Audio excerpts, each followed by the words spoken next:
Alors, le dénombrement. Je me suis toujours posé la question, pourquoi dans la Bible, il est interdit de comptabiliser le nombre de gens de son peuple? Et à quoi sert cette loi sur le dénombrement? Pour moi, ça a toujours été un mystère.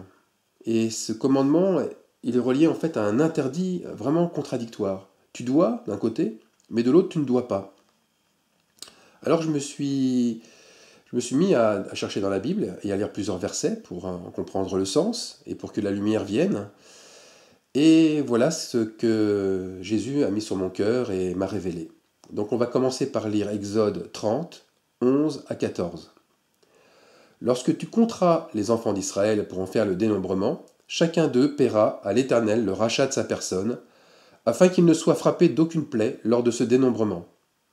Et un peu plus loin, tout homme compris dans le dénombrement, depuis l'âge de 20 ans et au-dessus, paiera le don prélevé pour l'Éternel. On voit bien que le dénombrement est associé à un rachat et à une plaie si on ne fait pas le rachat. Ensuite, j'ai lu 1 Chronique 21. Satan se leva contre Israël, et il excita David à faire le dénombrement d'Israël. Un peu plus loin, cet ordre déplut à Dieu, qui frappa Israël.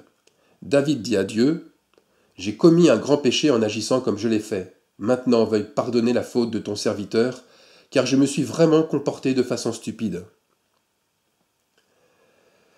Ce que l'on constate, la première constatation, c'est que Dieu se donne seul le droit de faire le dénombrement. Et quand il le fait, comme on le lit dans le Exode 30, c'est pour faire des reproches au peuple. Et à l'inverse, quand on prend soi-même l'initiative de le faire, c'est que Satan nous y incite. On le voit bien avec David, qui par son comportement s'attire un châtiment. Dieu nous montre que le démembrement va avec une obligation de rachat, bien sûr, et chaque Israélite, membre du peuple, devait payer le sien à partir de 20 ans et plus. Alors, pourquoi payer? Et je pense que lorsque Dieu décidait de faire le dénombrement, c'était toujours à la suite d'un péché du peuple. C'est pourquoi il insistait tant pour que le rachat soit fait et que chacun ait payé la somme qu'il devait. Sinon, le châtiment s'appliquait instantanément. Ils étaient frappés d'une plaie. Quand Dieu faisait le dénombrement, il révélait en même temps les péchés du peuple. Par exemple, ceux qui n'étaient pas là et qui avaient été exterminés au combat devaient correspondre à ceux qui avaient mal agi. C'est pourquoi l'offrande était attachée au dénombrement. Ensuite, je pense que le dénombrement est un manque de foi, un manque de confiance totale à l'égard de notre Dieu. Pourquoi? Parce que cela signifie plusieurs choses. 1. Que l'on souhaite estimer et évaluer ses propres forces. Ensuite, que l'on souhaite calculer si on est assez nombreux pour remporter une bataille. Et enfin, on souhaite vérifier l'état de ses troupes. Tous ces exemples sont l'inverse de la foi. Dieu ne se plaît pas dans un homme qui regarde à ses forces, dans un homme qui regarde s'il a assez de puissance pour combattre. Dieu se plaît dans la faiblesse et le petit nombre. Il prend plaisir dans ce qui est humble et insignifiant. Paul nous dit « Car ma puissance s'accomplit dans la faiblesse. Car quand je suis faible, c'est alors que je suis fort. » On a de multiples exemples dans l'Ancienne Alliance où Dieu met sa confiance dans des êtres qui sont vraiment ridicules, anodins, sans puissance, et il les met dans des situations d'ailleurs où ils ont perdu d'avance. Regardez, Dieu fait appel à un enfant qui n'a que comme arme de guerre une fronde, quelques cailloux et une corpulence ridicule pour tuer le monstre philistin Goliath. Il met aussi son prophète Daniel, il le met dans la fosse aux lions, il le jette dans la fosse aux lions. Il donne aussi une armée insignifiante à Gédéon pour combattre l'énorme armada militaire des Madianites. Et il laisse aller 3 Israélites remplis de foi dans la fournaise. Avec ces exemples, si aujourd'hui nous demandons un signe à Dieu, et si nous demandons un signe à Dieu pour savoir si nous allons remporter la victoire, nous péchons par manque de foi, c'est évident. C'est vrai que nous n'avons pas à payer quoi que ce soit aujourd'hui, car Jésus nous a rachetés à grand prix. Mais cela dénote un manque de sacrifice de notre part à son égard. Le combat, il est orchestré déjà depuis le départ par le Très-Haut, et il est gagné par lui seul. La victoire, ce n'est pas notre affaire. La victoire, c'est l'affaire de Dieu, c'est la sienne. Et le religieux, lui, veut s'accaparer la victoire. Il veut qu'on voit que c'est lui qui a acquis les choses par sa force. Le religieux est dans la culture du nombre, dans la culture du chiffre. C'est un vrai commercial, c'est un vrai vendeur de chaussures. Alors rassurez-vous, je n'ai rien contre les vendeurs de chaussures, encore moins contre les commerciaux, mais sur ce quoi je veux pointer du doigt, c'est sur l'esprit religieux. Lorsqu'un croyant a cet esprit, il faut vite qu'il s'en débarrasse déjà, mais il est reconnaissable, car il veut toujours se montrer plus spirituel que les autres. Il est mieux inspiré, plus fort que les autres, toujours à vous donner des leçons. Je pense que l'on en a remarqué autour de nous. Et on le sait, tout ça afin de dissimuler son péché, afin de cacher ses mauvaises intentions, son mauvais cœur. Son fruit, on le remarque, c'est le nombre. Il comptabilise. Or, Jésus n'a pas dit « je vais faire de toi un comptable ». Il a dit « je vais faire de toi un pêcheur d'hommes ». Alors, dans un milieu religieux, on vous demandera bien sûr de comptabiliser vos victoires. Parce que les églises, elles comptent leurs membres. Et elles recensent à tout va. L'église, ou un des membres, vous demandera l'état de votre force. Il recensera votre force. Voilà les questions qu'il pourra vous poser. À combien de personnes avez-vous parlé de Dieu aujourd'hui? Combien de fois avez-vous lu la Bible aujourd'hui? Avez-vous prié plusieurs fois dans votre journée? Avez-vous distribué des tracts pendant ce mois? Avez-vous prié pour la guérison de plusieurs personnes? Combien de baptêmes d'eau avez-vous fait depuis que vous êtes converti? Avez-vous amené plusieurs personnes au Seigneur dans votre vie? En fait, toutes ces questions paraissent à première vue légitimes et pertinentes. Elles dénoteraient une envie de cerner votre efficacité, votre zèle pour aller au combat. Mais attention, attention, il y a danger.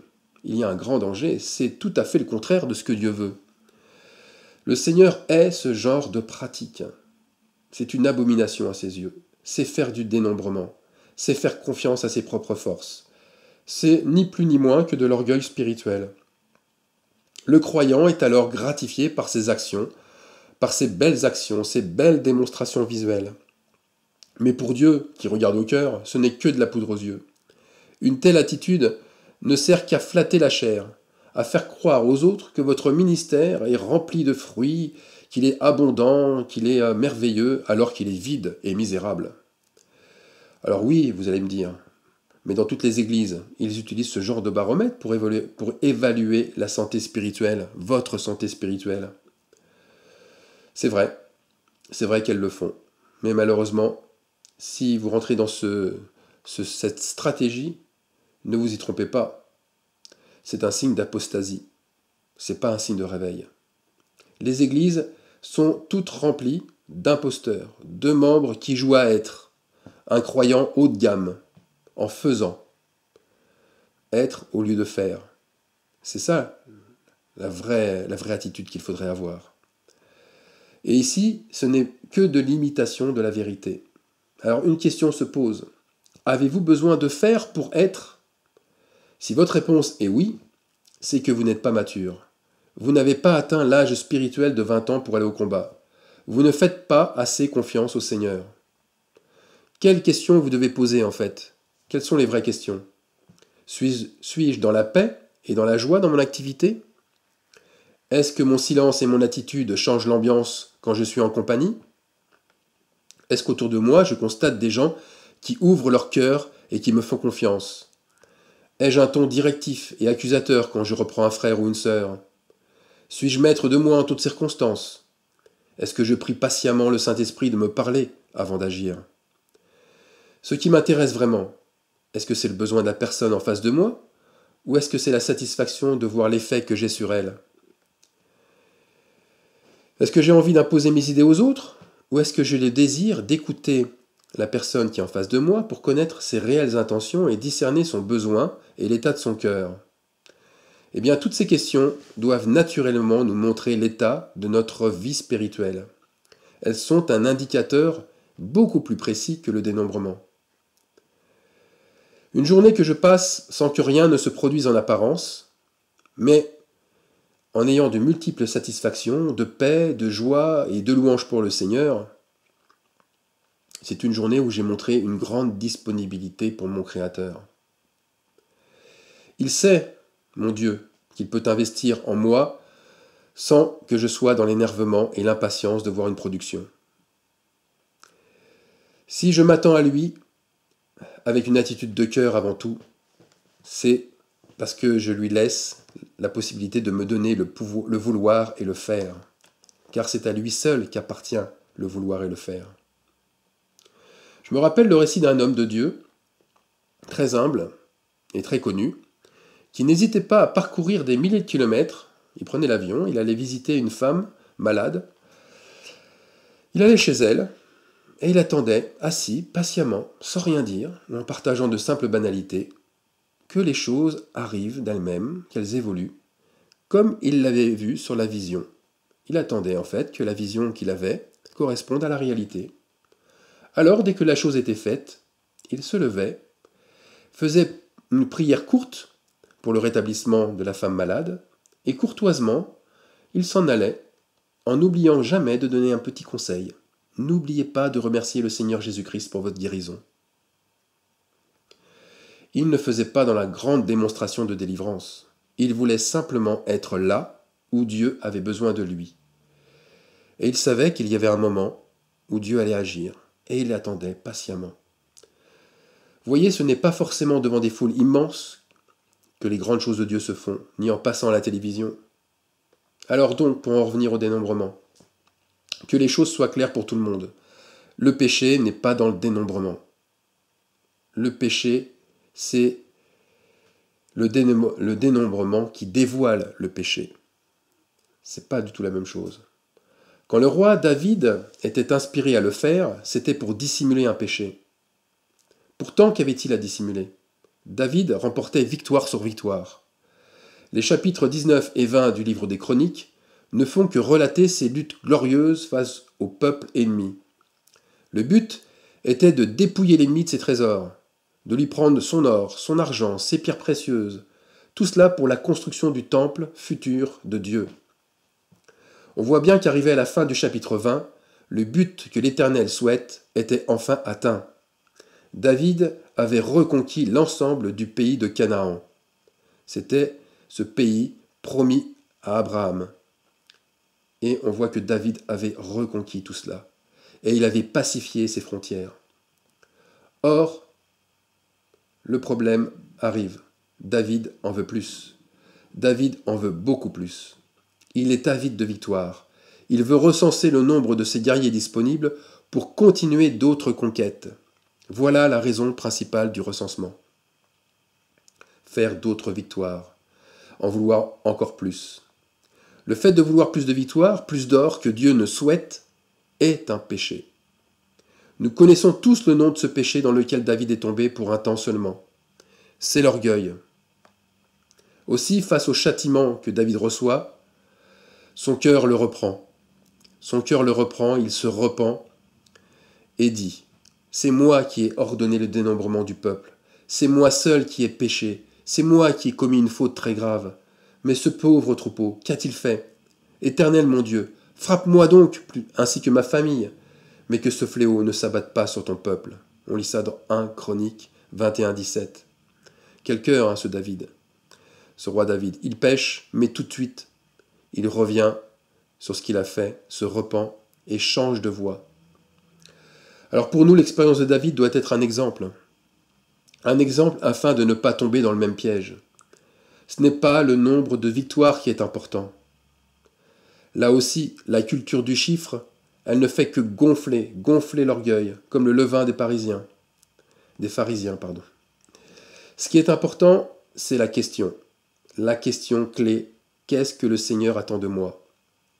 Si c'est juste d'aller soutenir une veuve dans le besoin, eh bien cela vaut 1000 campagnes d'évangélisation faites sans le consentement de notre Dieu. Mes frères et sœurs, le temps n'est pas à la conquête de nouveaux territoires. Le temps est à rendre notre cœur et nos vies disponibles pour notre Dieu. Faisons l'œuvre qu'il a préparée pour ce jour, sans nous soucier de ce qui se passera ensuite. Semons semons ce que nous avons dans les mains sans faire de dénombrement, c'est-à-dire sans chercher à savoir combien de graines vont pousser ici, combien vont pousser là, et combien vont périr. C'est le Seigneur qui arrose, c'est lui seul qui fait croître. Laissons-lui la place entière. Amen.